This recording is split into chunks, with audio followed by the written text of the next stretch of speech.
رحمت اللہ علیہ درویش تھے دلی کے، بہت سارے لوگ مرید تھے، ایک بڑا خدمت گزار مرید تھا، مزدوری کرتا تھا، غریب تھا، تو 6 بیٹیاں تھیں اس کی۔ حضرت صاحب کے پاس روز آ کے کہتا حضور بچیوں کے لیے دعا کرے، اللہ کوئی اسباب پیدا کر دے، ایک بچی کی شادی کا خرچہ 1000 دینار ہے اور میں غریب ہوں۔ حضرت صاحب دعا کر دیتے۔ خانقاہ شریف کے تھوڑے ہی فاصلے پر حضرت جہاں بیٹھ کے مریدوں کی تربیت کرتے تھے، اس سے تھوڑا ہی فاصلے پر نا ایک عیسائی رہتا تھا، بڑا مالدار تھا، بڑی سارے اونٹ، گائیں، بھیڑ، بکریاں رکھی ہوئی تھی، اور حضرت شرف الدین رحمت اللہ علیہ کی بڑی مخالفت کرتا تھا۔ اور یہ جو آپ کا غریب مرید تھا، یہ اس کا پڑوسی تھا، ایک دن بلا کے نا ان کو کہنے لگا کہ تو کدھر جا کے جو ہے وہ ٹکرے مار رہا ہے، وہاں سے کچھ نہیں ملنے والا، وہ تجھے کیا دیں گے جن کی خانقاہ خود چندے پہ چلتی ہے، مدرسہ چندے پہ چلتا ہے، مسجد چندے پہ چلتی ہے، تیری بیٹی کا معاملہ کہاں حل ہوگا؟ تو اس درویش نے کہا کہ تو میرے پیر کو نہیں جانتا، تو مجھے میرا محبوب نہیں ڈٹھا، تو پتہ نہیں نا، تو اس رستے کا مسافر نہیں، تو نہیں جانتا، ان کا بس چلے نا تو وہ ہر قیمت میں میری بیٹیوں کی شادی کرا دیں۔ اب وہ عیسائی تھا، کہنے لگا اچھا چلو ٹھیک ہے، اگر اتنی بات ہے نا تو جاؤ ان سے جا کے کہہ دو کہ 6 سال کے لیے میرے ساتھ معاہدہ کر لیں، وہ میرے جانوروں کو چارہ ڈال دیا کرے، 6 سال ڈیوٹی کرے، میں 6000 دینار دے دیتا ہوں۔ وہ میرے ساتھ 6 سال میرے جانوروں کو چارہ ڈالے، رکھتے ہیں نا آپ چارہ ڈالنے کے لیے ایڈوانس پیسے دے کے، اب تو لوگ انہیں بھی غلام ہی بنا لیتے ہیں، بڑی تھوڑی تنخواہ دیتے ہیں، ظلم کرتے ہیں، پورا معاوضہ نہیں دیتے۔ حضرت شیخ شرف الدین کے بارے میں وہ کہنے لگا جا اپنے پیر سے جا کے کہہ کہ میرے جانوروں کو 6 سال چارہ ڈالے، میں 6000 دے دیتا ہوں، تو جو کہتا ہے ہر قیمت پہ جانے کو تیار ہے۔ اس نے جب یہ بات کی تو مرید نے ناراض ہو گیا، وہ لڑائی ہو گئی، گریبان پکڑ لیا، جھگڑا ہوا، بات بڑی دور گئی، اس طرح کی بات کرتا میرے حضرت کے بارے میں، تیرے جیسے کئی میں وہاں کام پہ رکھا دوں۔ جب وہ بڑی بحث ہوئی، بات محلے میں، علاقے میں پھیل گئی، دنیا نے سن لی تو شیخ شرف الدین تک بھی پہنچ گئی۔ اس طرح جھگڑا ہوا ہے، لوگ سو گئے عشاء کی نماز کے بعد۔ حضرت صاحب نے نا سر پہ کپڑا لیا، اس عیسائی کے دروازے پہ دستک دی، وہ باہر آیا، فرمانے لگے لوگ تو سوچ سمجھ کے ملازم رکھتے ہیں، تو نے بھی تو سوچ ہی لیا ہوگا، تبھی تو مجھے آفر کی ہے، تو اپنی آفر پہ قائم ہے، واقعی مجھے رکھ لے گا اور 6000 دینار دے دے گا؟ کہنے لگا جا بابا کام کر اپنا۔ فرمایا نہیں، تو نے اتنے لوگوں میں بات کی، اتنی بحث ہوئی، تو قائم ہے؟ کہنے لگا میں تو قائم ہوں، پر آپ نے نہیں قائم رہنا۔ فرمایا میں سوچ سمجھ کے آیا ہوں۔ اس نے کہا آپ ڈیوٹی کریں گے، بحثوں کو چارہ ڈالیں گے؟ فرمایا ایک شرط، بس جب اذان ہو جائے نا تو مجھے رب کی نماز پڑھنے کی اجازت دے دینا، باقی صبح و شام جو تو کہے گا۔ اگر اس غریب کی بیٹیاں بیائی جائیں تو مجھے اور کیا چاہیے، اس کی 6 بیٹیوں کا بوجھ ہے اس کے سر پہ، تو مجھے رکھ لے۔ اللہ اکبر۔ وہ کہنے لگا چلے پہ میرے ساتھ خط بندگی کر لیں، آج کل ہم اسٹامپ کرتے ہیں، اس زمانے میں خط بندگی ہوتا تھا، غلامی کا خط، قاضی شہر کے پاس، یعنی اس کا خیال تھا کہ چلو اسٹامپ کی بات کروں گا تو بھاگ جائیں گے۔ فرمایا چل میں تیار ہوں۔ قاضی تک گئے، طے ہو گیا، 6000 دینار دے دیے۔ حضرت نے مرید کو بلایا، فرمایا پتر یہ لے جا، جا میری بیٹیوں کو روانہ کر دے۔ کہنے لگا حضور یہ کیا کر رہے ہو آپ، کچھ سوچیں۔ فرمایا یار جب تجھے بیٹا بنا لیا تو پھر میری پوتیاں تو لگتی ہیں نا، میرا حق تو بنتا ہے نا، جا جا کے ڈیوٹی کر، ان کو بیاہ دے۔ بات پھیل گئی، بادشاہ بھی عقیدت مند تھا، وہ 12000 دینار لے کے پہنچا۔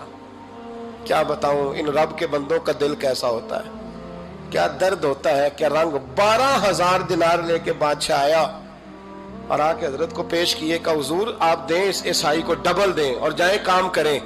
آپ فرمانے لگے تو پیسے دے، شرطیں نہ لگا، میرا جہاں دل کرے گا میں خرچ کروں گا، مجھے تو مزہ ہی اب آنے لگا ہے، ابھی تو لطف آ رہا ہے، ابھی تو ذائقہ آیا ہے کچھ کرنے کا، پیسے دینے ہیں تو دے، پابندی نہ لگا، جہاں میرا دل کرے گا میں۔ اس نے کہا حضور ٹھیک ہے رکھ لیں۔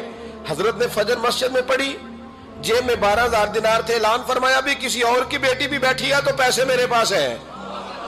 وہ 12000 دینار بھی بانٹ دیا، اور 12000 دینار بانٹ کے نا تو پھر چلے گئے کھیت میں چارہ کاٹنے۔ اس عیسائی کو کسی نے بتلایا کہ ان کے پاس تو 12000 آیا ہے، پر تجھ سے جان نہیں چھڑائی انہوں نے، کہ وعدہ یہ ہوا تھا کہ 6 دیں گے تو جائیں گے، جب تک دیں گے نہیں تیرے گھر میں کام کریں گے۔ وہ نا چارہ کاٹ رہے تھے، حضرت صاحب تو وہاں پہنچ گیا، دور جا کے کھڑا ہو گیا، کہنے لگا بابا پہلے تو میں نے مسلمانوں کے اخلاق سنے تھے، اب تو میں نے دیکھ بھی لیے، پر یہ بتا جب 12,000 آیا تھا جان کیوں نہیں چھڑائی؟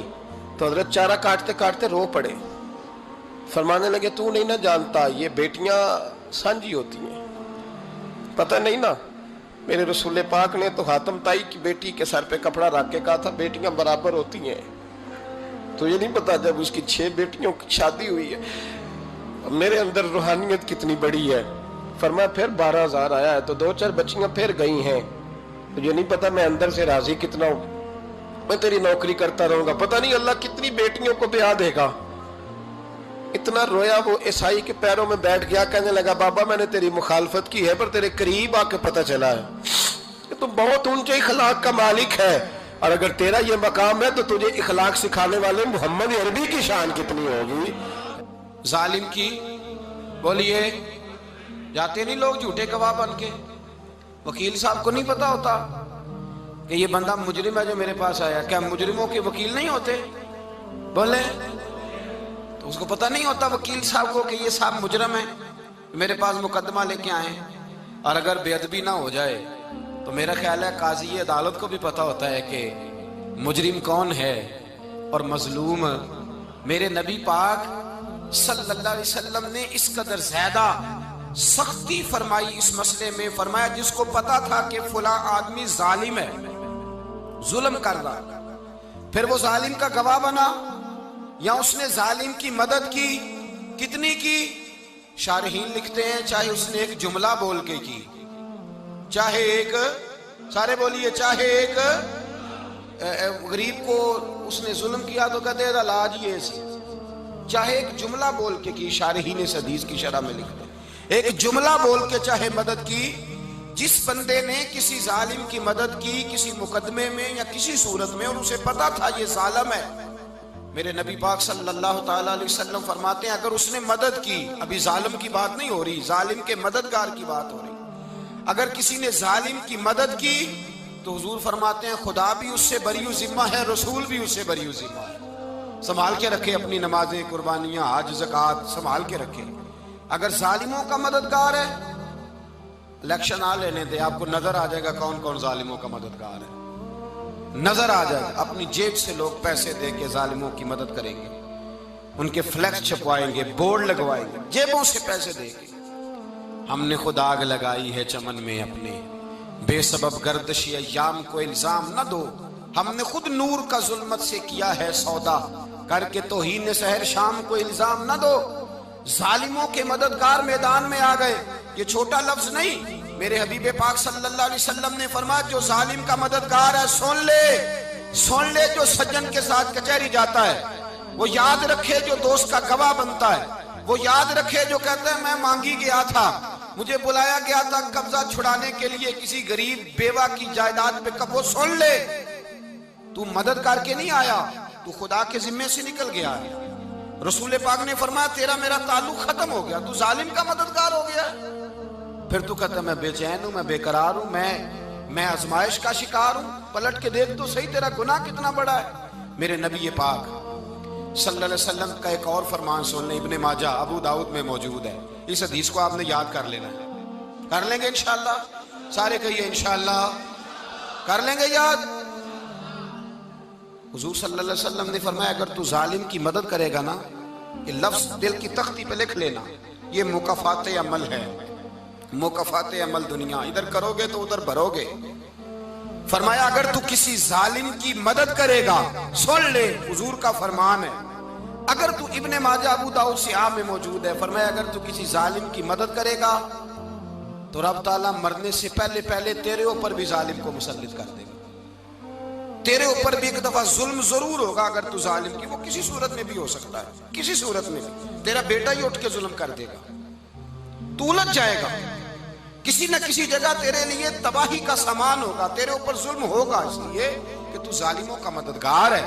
چاہیے یہ تھا کہ تو مظلوم کی مدد کرتا، انسانی ایمانی یقین کا فریضہ سر انجام دیتا، تو ظالموں کا مددگار ہو گیا۔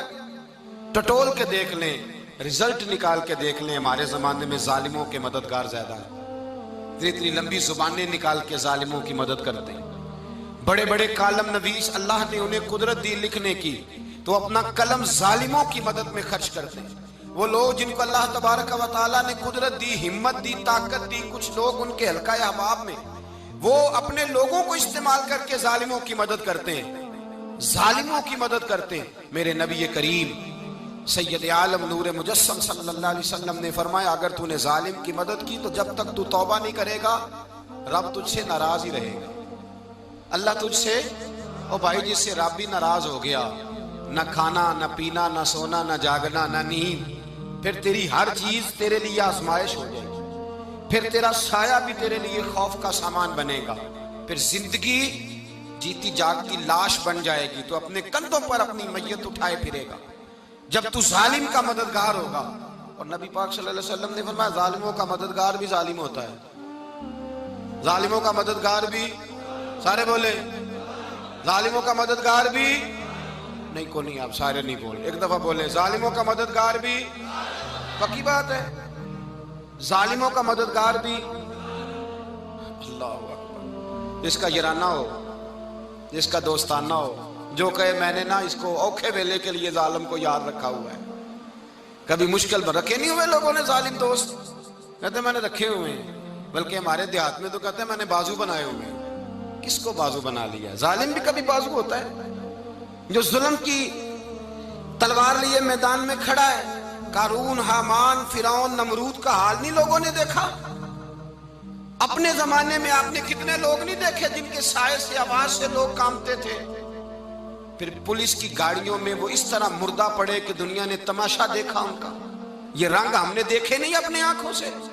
فرمایا ظالم کا مددگار بھی، جو کار میں بٹھا کے لے کے گیا وہ بھی ظالم، جس نے چائے پلائی وہ بھی، جس شخص نے کھانا کھلایا وہ بھی، جو کچہری تک ساتھ گیا وہ بھی، جس نے فلیکس کے نیچے بڑے شرابی کے نیچے چھوٹی اپنی فوٹو لگائی وہ بھی، جو ووٹ کی پرچی ڈالنے گیا وہ بھی۔ کہہ دینا باہر نکل کے کہ حضرت صاحب نے سیاسی تقریر کی ہے، کہہ دینا، پر بات تو سچی ہے نا۔ خو کرے ہم تو سے تھوڑا سا گلا بھی سن لے، خو کرے ہم تو سے تھوڑا سا بھی گلا۔ امام مالک کے پاس ایک بندہ آیا، اس نے کہا حضور میں درزی ہوں، ایک ظالم بادشاہ مجھ سے کپڑے سلواتا ہے، میں تو ظالموں کا مددگار نہیں نا۔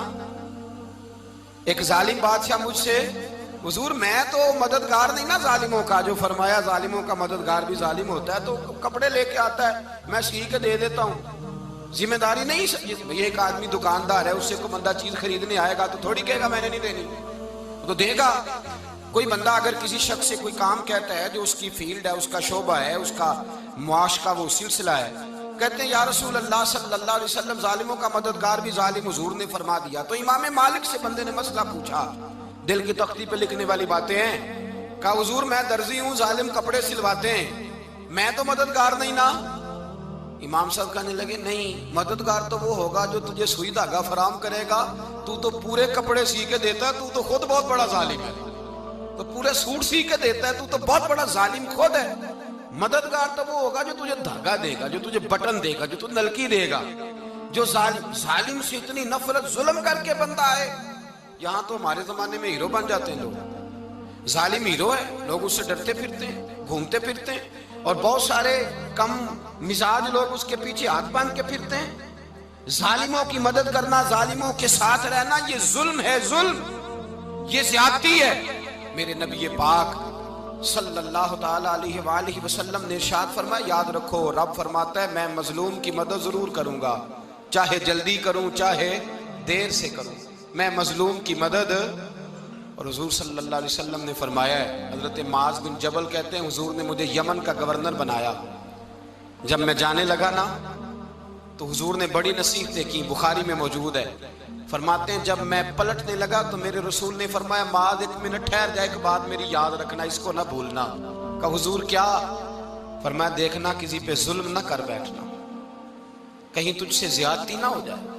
محبوبہ پھر حضور نے فرمایا سن میرے معاذ، میں تجھے گورنر بنا رہا ہوں، زیادتی نہ کر بیٹھنا۔ یا رسول اللہ صلی اللہ علیہ وسلم کیا ہوتا ہے؟